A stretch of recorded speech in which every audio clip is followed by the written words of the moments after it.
Hey guys, my name is JC, and in today's video, we're going to be playtesting Teysa Karlov. This deck aims to win using one of many combos, or through a go-wide token strategy.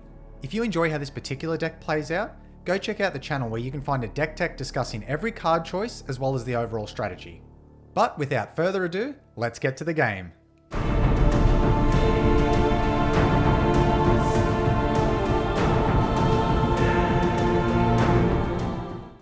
So we run the dice roll and we're going first. Now looking at our hand, we have a few lands, so we're definitely not going to miss a land drop for turn. We have Skull Clamp, one of the best card draw sources in the deck, and Phyrexian Reclamation for some recursion. Even though we don't have a body to sacrifice to Skull Clamp, it's such a good piece, I think we'll keep it. And so we draw a Requiem Angel for turn. Not something we want to see too early. So I think we'll just start by playing our Swamp. We'll get down our Phyrexian Reclamation, and then we'll pass the turn there. Lathril plays a Forest, and they pass the turn there. Ruhan plays a Plains, and they cast a Sigarda's Aid. One of the best cards that you want to play when you're doing a Voltron equipment type deck. You may cast aura and equipment spells as though they had flash, and whenever an equipment enters the battlefield under your control, you may attach it to target creature you control. So a good turn one for Ruhan, and they leave it there. Depala plays a Plains, and that's it for their turn. So we draw a Godless Shrine. So I don't want to run out the Skull Clamp because I feel like it's going to get removed, especially if any of these guys have played against Teysa before. They'll know it's one of the best cards in the deck, at least in regards to card draw, so I think we'll just play a Plains here, and we'll leave the turn at that. Lathril plays a Darkboar Pathway into a Lightning Greaves, and they end the turn. Ruhan plays a Skycloud Expanse into a Shadow Spear. Equipped creature gets +1/+1 and has Trample and Lifelink. You can pay 1 so permanents your opponents control lose hexproof and indestructible until end of turn, and its equip cost is 2. And that's it for Ruhan. Depala plays a land for turn. And like us, they just seem to be leaving mana up for the turn, and they leave it there. So let's hope we get into a good draw here in Yosai. So unfortunately, we're getting into a bit of our high drops here.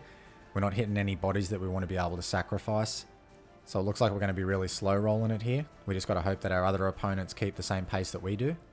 So I think I'm just going to get the Godless Shrine down here tapped. I don't want to get the Urborg down yet to help fix the mana for Lathril.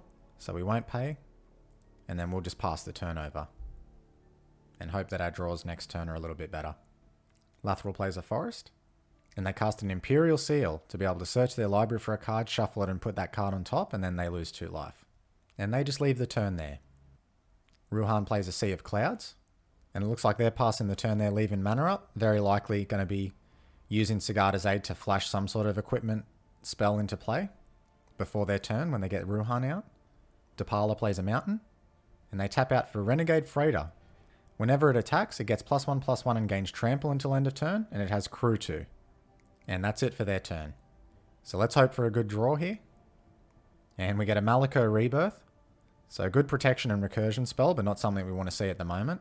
So normally I don't like running out Teysa on an open board with nothing online, but we don't have really much else going on. I don't want to get Whisper out because it's not doing anything at the moment, and it might become key later in the game, if the game does go that long. And I still don't want to run Skull Clamp out either at the moment, so let's just get Teysa down. And then we'll just pass the turn there and hope we keep her around. Lathril plays a Well-Wisher. Tap, you gain 1 life for each elf on the battlefield. A card that'll become pretty relevant once Lathril starts spitting out all elf bodies on the board. And now they move to equip it with Lightning Greaves. And now they play Gaia's Cradle as their land for turn. Tap to add each green for each creature you control. And they cast a Scheming Symmetry. Choosing Depala as the other player, choose 2 target players, each of them search their library for a card, and then shuffles and put that card on top. Was really hoping that was going to be us, but to be fair, Depala probably looks like they're doing the least at the moment. So 2 tutors within 2 turn cycles means that Lathril's starting to look pretty dangerous here, even though they did start the game off slow. And unfortunately, even though the Ruhan player may prefer to be attacking over at Lathril, the way Ruhan works, it attacks an opponent at random. So there's not much choice at the moment with where it's going to go, except what is given to chance. And now they tap Well-Wisher to gain a life, and they pass the turn. So Ruhan doesn't flash anything in on the end step. They play a Mountain for turn. And they cast SRAM Senior Edificer. Whenever you cast an aura, equipment, or vehicle spell, draw a card. Well, that's good for them, getting their card advantage online. That may have been why they didn't flash anything in last turn, so they could actually start drawing cards off of it, which makes sense. And now they play a Sword of the Animist, drawing them a card. Equipped creature gets +1/+1, and whenever an equipped creature attacks, you may search your library for a basic land card, put it onto the battlefield tapped, then shuffle. Well, they're certainly in a good place now. Now they have their mana ramp and card advantage online. So we're definitely going to have to keep our eyes on them. But unfortunately, we're not really in a position to do much of anything at the moment. Can't really threaten any of our opponents with what we've got in hand. Depala plays a Needle Verge pathway. Now they cast their commander Depala. Other dwarves you control get +1/+1. Each vehicle you control gets +1/+1 as long as it's a creature. And whenever Depala becomes tapped, you may pay X. If you do, reveal the top X cards of your library, put all dwarf and vehicle cards from among them into your hand, then put the rest on the bottom of your library in a random order. Now Depala crews the Renegade Freighter. And it looks like they're sending it in over at the Ruhan player. We're happy to see that. And it looks like that's it for the Depala player. So we draw a Live in Death for turn. Unfortunately, over the past few turns, it seems we've been drawing cards that aren't too relevant with what we're doing at the moment. So I think I want to hold on to the Malakir Rebirth at the moment. So we'll play our Urborg for turn. And I think now we'll actually run out the Skull Clamp in case a board wipe or anything happens. We'll at least be able to draw some cards off of Teysa. And we'll move to equip Teysa with the Skull Clamp. And then that way, even if we use it as a blocker, we can draw the cards, use Malakir Rebirth to bring back Teysa, get a few more cards in our hand, and hopefully start setting up some engines here like the other guys are. And we'll pass the turn there. Lathril plays a Yavimaya Cradle for turn, so now all of our lands are forests, in addition to their other types. Do we see their commander come down now? And we do. Here she is, Lathril, Blade of the Elves. It has Menace, and whenever Lathril deals combat damage to a player, create that many 1/1 Green Elf Warrior creature tokens. Then you can tap it and tap 10 untapped elves you control, so each opponent loses 10 life and you gain 10 life. Now Lathril will be able to attack straight away, and it's likely that they'll attack the Depala player, seeing as they're open. And now they cast an Eladamri, Lord of Leaves, so other elf creatures have Forest Walk and other elves have Shroud, so that was a great sequence of plays for them there. It just basically means that they can attack anyone they want now. So that may change who they swing into here. They tap their Well-Wisher to gain 1 life for each elf on the battlefield. So that will currently be 3. Interesting that they didn't wait on that for when Lathril dealt combat damage, so they could make more elves and get more life from it. But maybe they don't feel it's all that relevant at the moment. Okay, and they swing in towards us. Unfortunately, we don't have anything to say about that. So we will take the damage, and they leave it there for the turn. So it may be looking like we actually cast a Live in Death next turn. Not normally in the position we like to be in. We usually like to have more creatures out to be able to sacrifice and put in the graveyard, but at the moment the elf player is starting to steamroll just a little bit too much for our liking. So Ruhan plays a land, and now we see their commander come down. At the beginning of combat on your turn, choose an opponent at random. Ruhan of the Fomori attacks that player this combat if able. And with a 7/7 body, that's quite a beater. So let's just hope luck's on our side today with Ruhan. And so they swing their SRAM at the Depala player, triggering Sword of the Animist. So they can search their library for a basic land card and put it into play tapped. And they put a mountain into play. And that is it for their turn. Depala plays a mountain. And they play Sky Sovereign Console Flagship. It's got flying. Whenever it enters the battlefield or attacks, it deals 3 damage to target creature or planeswalker an opponent controls. Okay, well there's probably only really 2 targets here that they're going to be going for, so let's see what they prioritize, Teysa or SRAM. Now if they target Teysa here, it's not too much of a problem at all for us, because that just makes casting our Live in Death a whole lot easier. We'll just be able to get it from the graveyard right back to the battlefield again. But the fact we are going to draw 2 cards off of it may make them hesitate on doing that. And yep, they target the SRAM. So Depala crews the Renegade Freighter again. And so they swing in at us, which we're okay happening. So it'll get its trigger to get +1/+1 and trample until end of turn.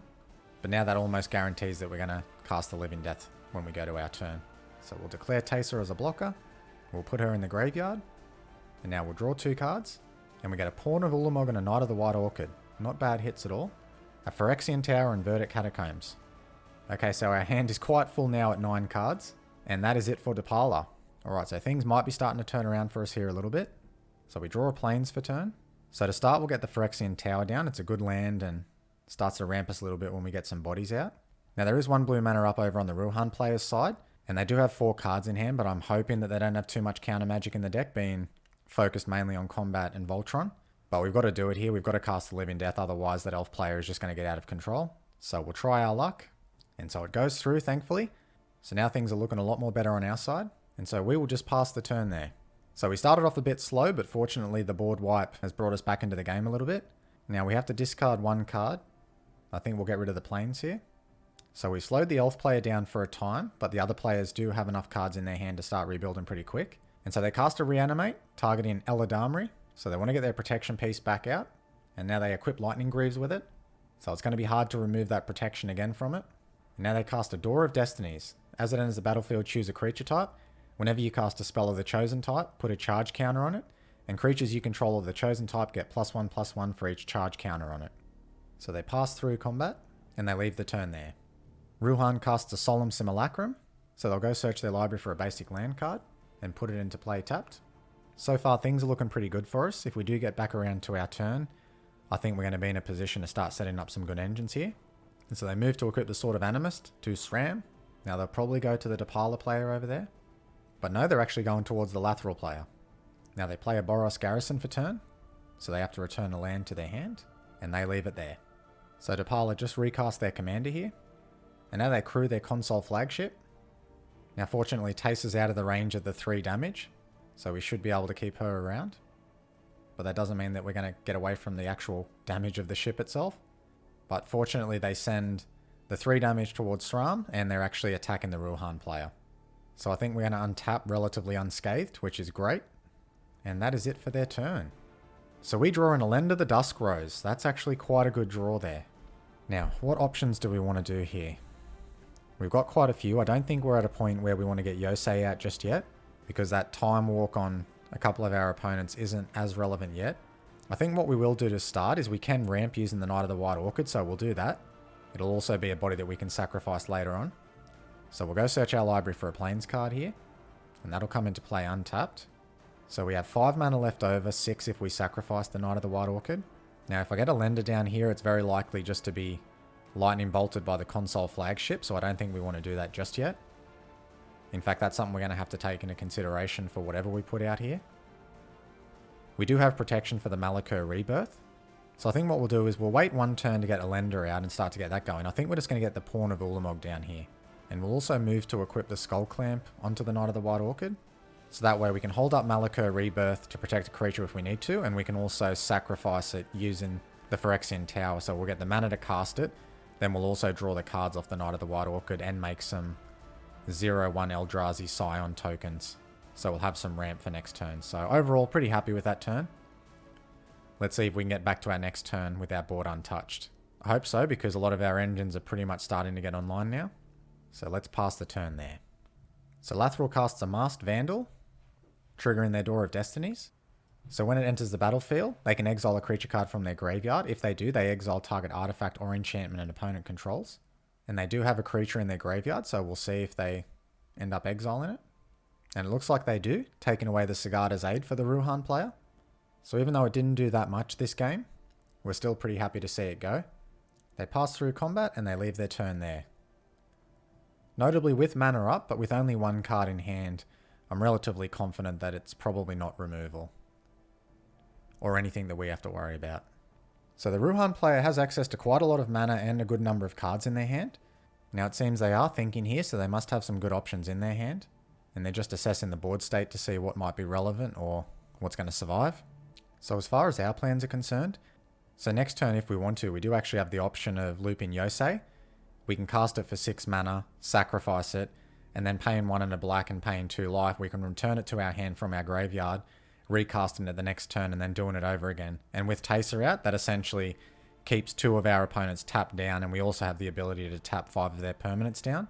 So once that starts to happen, we'll pretty much start to really accrue value, and we'll only really have to focus on 1 player unless they have an answer somewhere in between the loop. And unfortunately, it looks like we have a scoop there from the Ruhan player, so they've seen enough. They might have felt like they didn't have any good options in their hand and couldn't come back into the game. So we see Depala casting a Fairgrounds Warden. When it enters the battlefield, exile target creature and opponent controls until it leaves the battlefield. Okay, so it looks like it's going to be targeting one of our things. And they do target our commander here. Now we might have to let that resolve, but in response, we will sacrifice the Knight of the White Orchid here to draw some extra cards.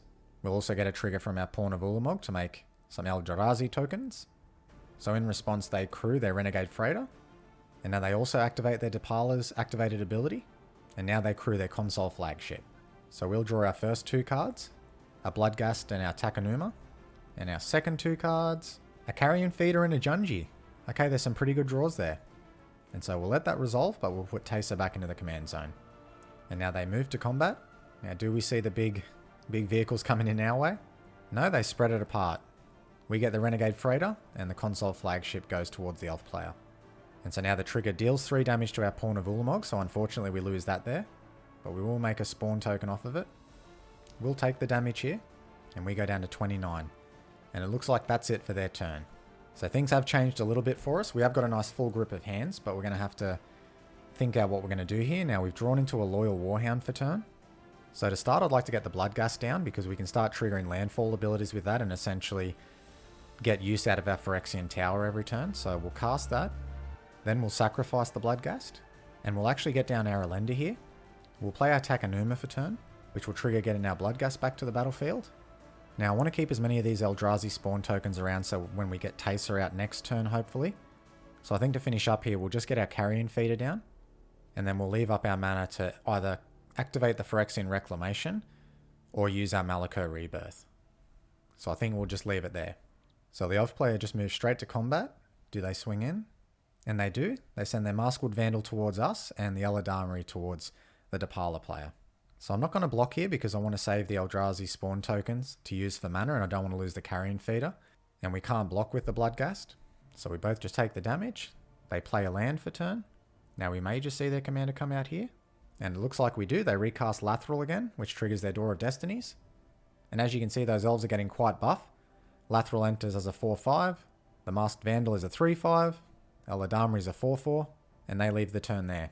So I certainly think that we're still in the best position, but we're certainly not far and ahead away in the game at the moment. And that console flagship is certainly doing a nice job of keeping some control on the board. And I'm actually more concerned with Depala having 8 cards in hand. So let's just hope none of them are too devastating for our game plan and what we're doing. So Depala starts by accruing their Sky Sovereign console flagship, and they pay 3 into Depala's ability. Just as a reminder, when it becomes tapped, you pay X, and then you can reveal the top X cards, which in this case is 3. Put all Dwarf and Vehicle cards from among them into your hand, and then put the rest on the bottom of your library in a random order. And now they move to combat. And so the flagship looks to be coming our way. Oh no, Depala hesitates, so maybe not. Oh no, and yep, they've decided it definitely does. And now they use the trigger to target a lender here, so that's okay by us. So what we'll do in response, we'll sacrifice our Eldrazi spawn token. We'll start putting some 1/1 counters on a lender. I'm also going to use a black mana here so we can actually activate our Phyrexian Reclamation, bring back our Pawn of Ulamog. Then we'll use Carrion Feeder to sacrifice our Bloodgust, get another counter. Carrion Feeder will get a counter. Then we'll sacrifice 1 more Eldrazi spawn token, and that puts 1 more counter on top. And now Elender survives the attack. And so we have to take the damage because it is flying. And now they cast a Cultivator's Caravan. It can tap to add 1 mana of any colour, and if you accrue it for 3, it becomes a 5/5. And then it looks like they finish up by casting a land tax, which is going to be online for them at the moment. Now they move to their end step. We do have the choice here. We could cast Malako Rebirth, targeting Elender, make 4 1/1 vampire tokens with lifelink. She'll come straight back, and then we have the chance to buffer up again. It might not be a terrible idea. We do need to start gaining some life again. It's a tough call because also holding on to that will allow us to get Yosei out and get a second trigger for only 7 mana. You know what, I think I like that better. If we can tap our opponents down and essentially get a bit of a time walk here, that might work out better for us. So we'll let that go. So we draw an Agadeem's Awakening. So that'll be a good card, but for later and when our graveyard's a little bit more full. So we start, we'll play the Verdant Catacombs. That brings our Bloodgust back. So then our next step is to get down the Pawn of Ulamog. I want to generate some more tokens, get some more mana. So we'll tap there, we'll get our Pawn of Ulamog down. And I think now is our time to pull our Yosei tricks, so let's get our white mana. We'll sacrifice our Bloodgust for 2 black, which will trigger Pawn of Ulamog and Elender. And now we'll cast Yosei. And now we'll crack our Verdant Catacombs. We'll get ourselves a Swamp. That returns our Bloodgust once again. And so now what we're going to do is we're going to use our Malako Rebirth onto our Yosei. And now we're going to sacrifice our Yosei. Now Yosei comes back tapped. We tap down the Dwarf player's stuff. We gain some more counters on Elender. Make some tokens with Pawn of Ulamog. And now we'll do the same again. We'll tap down the permanents they have left. And now we're going to move to combat. We're going to send Elender towards the Elf player because they're going to be able to swing in their Lathril at us. So we're going to try to outrace them in the life gain here. They take the damage. We go back up to 22. So in our second main phase, I don't think we want to do anything else yet. We could sacrifice the Eldrazi spawn tokens to draw a few more cards, but I'm pretty happy with what we've got in our hand, and provided we keep everything locked down, I think we can pretty much take the game from here by doing the Yosei recursion trick. So let's see what our opponents have for us over the next turn cycle. So they just move straight to combat. And as we expected, they swing in towards us. We cannot block. So we are just going to take the damage here. So because they did 4 damage to us, they're going to make 4 Elves. Which fortunately is just under the 5 permanents that Yosei taps, so we can keep everything of theirs tapped down. So I'm really not too sure what either of the players are going to have here that's going to be able to stop what we're doing. Because even if they have the swords or the path to exile, we just sacrifice Yosei in response. So yeah, I think we've got them both locked down here. And I think when they see that, we may get a concede from them. We'll just wait and see. And that's the power of Yosei. It's just a card that can get you out of really sticky situations, and in our particular case, put you ahead to win the game. Especially when we get Teysa down next turn, we only need to sack it once, we get the double trigger, and hopefully ride off into the sunset to victory. So they did play a land for turn, so we'll pay the 2 black. So we'll activate that, put Yosei back into our hand, and so we drew a Nested Shambler for turn. That's relatively irrelevant for us. So first step is to get our Teysa back out now. So we'll sacrifice Bloodghast. We'll once again make a lender bigger and make some more tokens with Pawn of Ulamog. So now we get down Teysa. And now we have Teysa down, we can definitely start getting a lot of triggers onto a lender here. So let's start sacking all these Eldrazi spawn tokens. So we have our 4 colorless mana, we'll get our 2 white mana. We'll cast Yosei. And it looks like the dwarf player's seen enough. They've seen the loop now. And yep, so is our elf friend. And that's the game, guys. Well, thank you for joining me today. Let's go to the wrap-up. So overall, despite having a slow start, there were a few factors that led to the outcome falling in our favour. Firstly, most of the other players got off to a slow start like us, which gave us time to draw and set up our key value pieces. Once Lathril started building a strong board presence, our Live in Death really broke their momentum while putting us into a strong position. We also saw the strength of some of the cards that Teysa uses and abuses in this deck. Skullclamp kept our hands full as we were being interacted with, while Phyrexian Reclamation made it easy to recur key value pieces, while also helping us close out the game with Yosei. Once we maintained our new position, the value we were generating just made it too difficult for our opponents to overcome. Teysa can be a difficult deck to come up against if you haven't played against it much before. It's hard to know which key value pieces to remove, and even if you do, the recursion package just means that that threat can come back again and again. Well, that's it from me. I hope you enjoyed today's game, and I hope to see you next time. Until then.